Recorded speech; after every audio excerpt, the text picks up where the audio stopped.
Beginning at the end in mind, we're going to be making this Whoville really cool landscape using our foreground, middle ground, and background space. Now, I want you to take a piece of paper, and I'm going to give directions on how to do this first part, getting down your background space of dark blue, light blue, and white paper to be utilized as our background, middle ground, and foreground. Now, when you look at that landscape as a basic starting point, I wanted to start drawing out some of these items that you can find in the idea packet. The idea packet, it does not have to be a Whoville necessarily. I just printed out some really cool different ideas of Dr. Seuss images. So I'm going to plan out my paper of what I want to draw in my background, what I want to draw in my middle ground, and lastly my foreground.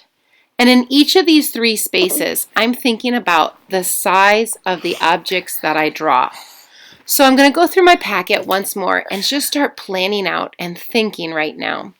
I'm going to try to plan out what I want to put where.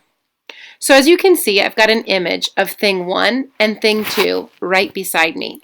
And I've decided I'm going to start in my foreground area. So I'm lightly sketching in just the faces of thing 1 and thing 2. Now, why do you suppose I'm not drawing their whole body? Well, because if I draw the whole body, it's not going to give me a lot of space for everything else. Because objects in the foreground are going to be nice and big. Objects in the middle ground are going to be medium size. Objects in the background are going to be smaller. So I'm thinking about all of those landscape images that we saw at teaching time, at direction time. And so when I start thinking about the objects that are in my foreground, I want to make sure that I'm drawing it nice and big. I'm drawing this so big that some of my thing 1 and thing 2 is going off the edge of the paper.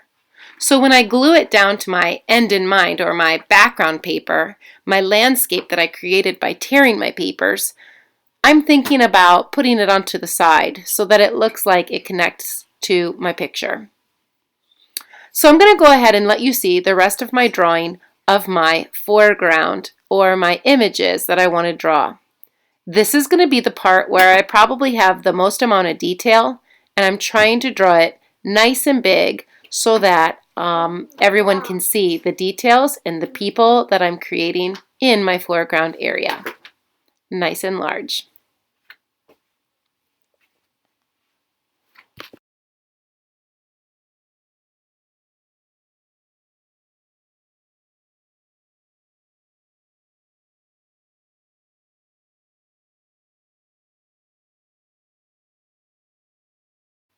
Okay, so now I'm going to move into my background.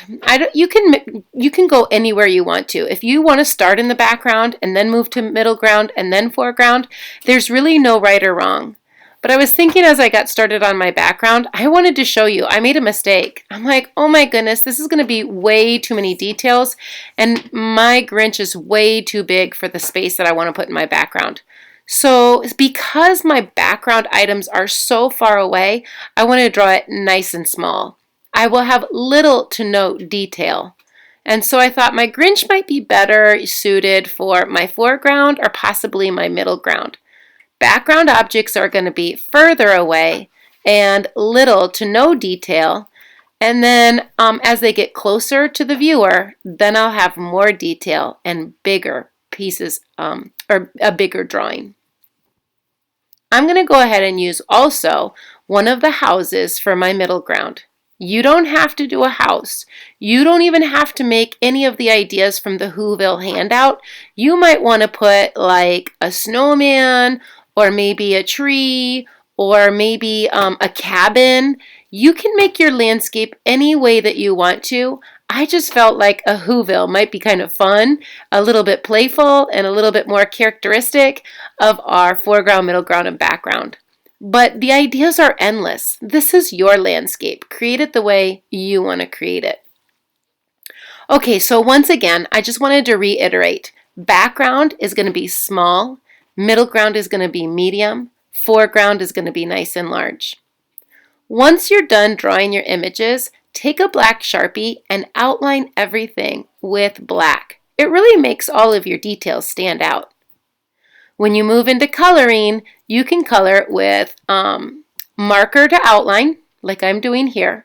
But I prefer that you use crayon or colored pencil to do any coloring for your characters or your items that you're adding into your project. Once again, marker's fine to outline, colored pencil or crayon to color in. I love the varying differences of the different colors of blue that I can get in my colored pencil. It makes it look almost more 3D. Just like in the clothing of thing 1 and thing 2, I'm trying to use different values, pressing a little bit harder on some areas and lighter in other areas. Marker's okay to outline, colored pencil or crayon to color in the rest.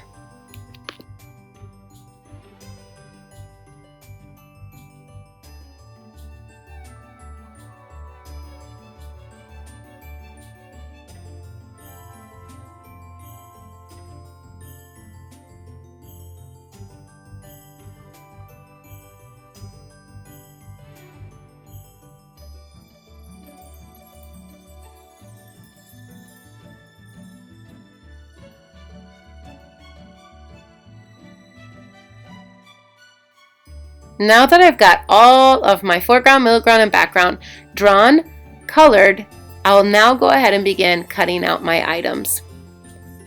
Once I've got it cut, glue it together in the appropriate part of the landscape. Foreground, leave it at the bottom. Middle ground in the light blue section. Background in the dark blue section.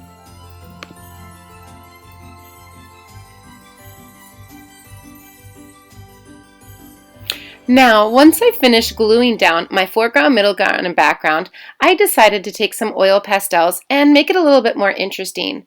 Adding on a few more designs with my oil pastels really make this a cool project.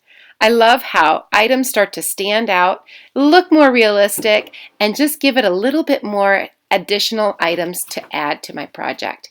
I love the way this turned out. Thanks for watching, and happy art making!